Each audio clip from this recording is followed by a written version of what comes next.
السلام علیکم 9th class. آج ہم آپ کا کلاس 9th حصہ نظم میں سے حمد کی تشریح کریں گے اور ہم حمد کی تشریح میں شعر نمبر 3 کریں گے۔ آپ کے پیپر کا یہ سوال نمبر 2 ہے اور یہ جو نظم ہے آپ کی خواجہ الطاف حسین حالی نے لکھی ہے۔ تو شعر نمبر 3 ہے بیٹا، محرم بھی ایسا ہی جیسا کہ نامحرم، محرم بھی ایسا ہے جیسا کہ نامحرم،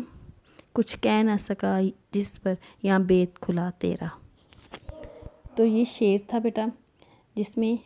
خواجہ الطاف حسین حالی نے محرم اور نامحرم کے بارے میں بتایا اور یہ بتایا کہ ہم اللہ تعالیٰ کو کیسے جان سکتے ہیں۔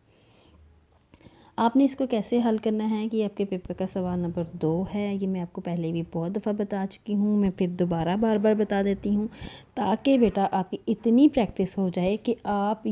کی یہ عادت بن جائے کہ جب بھی آپ نے تشریح کرنی ہے آپ نے اسی طریقے سے کرنی ہے، ٹھیک ہے۔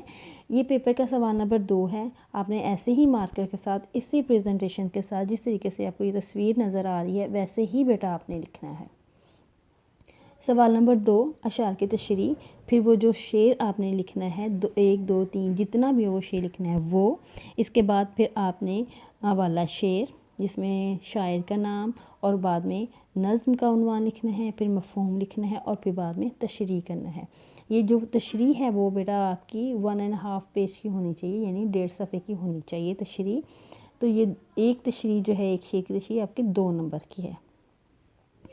آپ کی جو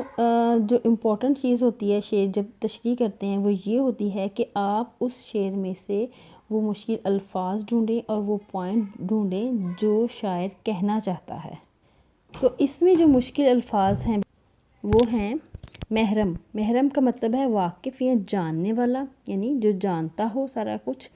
نامحرم نہ جاننے والا، ٹھیک ہے، محرم جاننے والا اور نامحرم نہ جاننے والا۔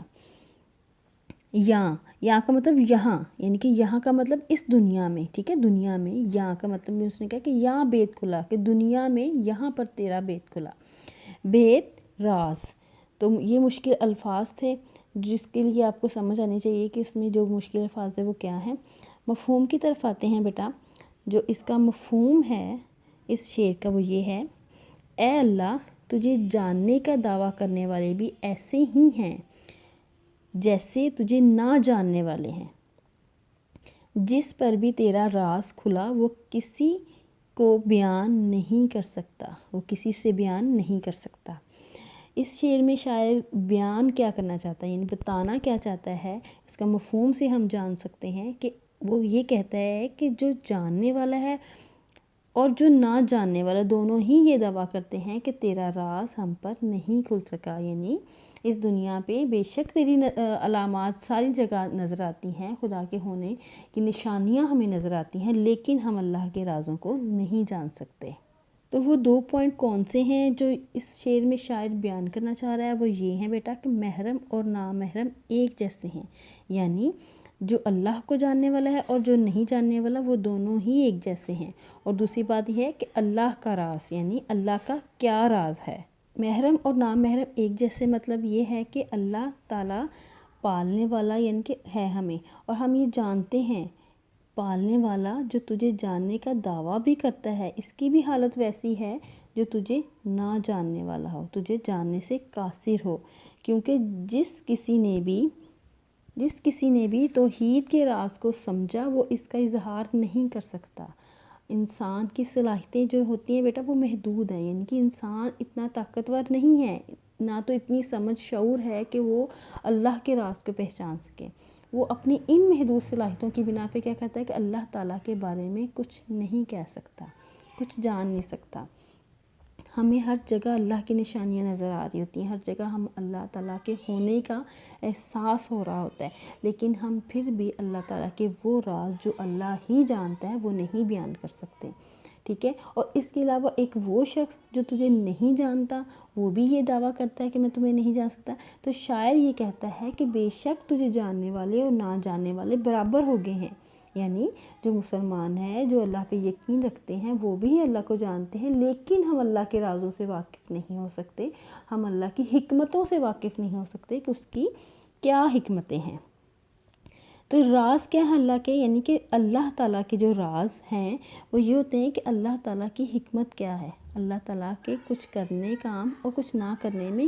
کیا لاجک چھپی ہوئی ہے، کیا ایسی بات ہے کہ وہ ہمیں نہیں پتہ۔ تو خواجہ الطاف حسین حالی کا موقف یہ ہے بیٹا کہ اول تو خدا کو جاننے کا دعویٰ کرنا ہی ایک فضول بات ہے کہ ہم جانتے نہیں، ایسا دعویٰ ہی نہیں کرنا چاہیے۔ لیکن اگر کسی شخص کو توحید کا کچھ شعور حاصل ہو بھی جائے، سمجھو اگر ہو بھی جائے، تو وہ مکمل آگہی نہیں ہو سکتی۔ آگہی کا مطلب کہ وہ مکمل جاننا نہیں ہو سکتا۔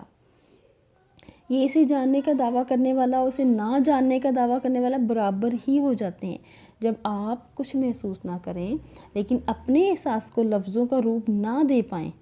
تو پھر بیٹا ان کا اظہار کر سکیں اور پھر یہ دعویٰ کہ ہم اللہ کو جانتے ہیں، یہ دعویٰ محض ایک دعویٰ ہی ہے۔ یعنی اللہ تعالیٰ کا یہ مطلب ہے کہ اس کو جاننے کا مطلب یہ ہے کہ اللہ تعالیٰ کے ہونے کا احساس تو کیا جا سکتا ہے، یعنی ہمیں اس چیز کا پتہ ہے کہ اللہ تعالیٰ کا نشانیاں نظر آ رہی ہیں، ہمیں احساس تو ہے اللہ تعالیٰ اس کی نشانیاں اس کے ہونے کا پتہ دیتی ہیں، لیکن کیا ہے کہ اسے پہچاننا مخلوق کے بس کی بات نہیں، یعنی ہم لوگوں کے بس کی بات نہیں ہے۔ کوئی بھی شخص بیٹا، کوئی بھی شخص یہ دعویٰ نہیں کر سکتا کہ وہ اللہ کو صحیح معنوں میں جانتا ہے یا پہچانتا ہے، کیونکہ انسان بیٹا عاجز و بے بس ہے، یعنی انسان اس قابل ہی نہیں ہے کہ وہ اللہ کو پہچان سکے۔ ہاں ہم یہ کہہ سکتے ہیں کہ اللہ کی نشانیاں ہمیں ہر جگہ نظر آ رہی ہیں، اللہ ہر جگہ موجود ہے، لیکن ہم اس کو جاننے کا، اس کی حکمتوں کو جاننے کا ہم یہ دعویٰ نہیں کر سکتے۔ اسی طریقے سے شاعر کہتا ہے کہ جاننے والا اور نہ جاننے والا برابر ہو گیا ہے۔ تو شاعر کہتا ہے ایک اپنے شعر میں کہ لاکھ پردوں میں تو بے پردہ، لاکھ پردوں میں ہے تو بے پردہ، 100 نشانوں میں بے نشان تو ہے۔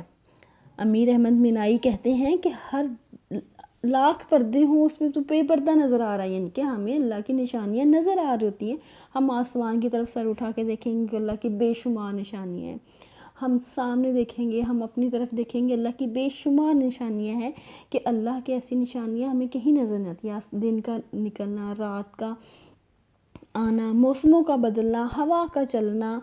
ساری چیزیں جو ہوتی ہیں، سورج کا نکلنا، چاند کا نکلنا، تو یہ ساری جو چیزیں ہیں اللہ کی نشانی ہیں، اللہ کے سوا کوئی نہیں کر سکتا۔ یعنی کہ لاکھ پردے بھی ہیں لیکن تو بے پردہ تو نظر آ رہا ہے، اور جو 100 نشانوں پہ بے نشان ہے، یعنی کہ 100 نشان ہمیں نظر آ رہے ہیں کہ اللہ تعالیٰ کی نعمتیں ہیں، رحمتیں ہیں، قدرت ہے، لیکن پھر بھی ہم اس کو جاننے کا دعویٰ نہیں کر سکتے، اس کو پہچاننے کا دعویٰ نہیں کر سکتے۔ ہم یہ کہہ سکتے ہیں کہ اللہ تعالیٰ ہر جگہ موجود ہے، وہ ہر چیز پہ قادر و مطلق ہے، لیکن ہم اس کو جان نہیں سکتے، وہ ہر جگہ ہے، یعنی کہ اس کی حکمتوں کو جو کرنا ہے، کیسے کرنا ہے، وہ چیزیں اللہ تعالیٰ ہی جانتا ہے۔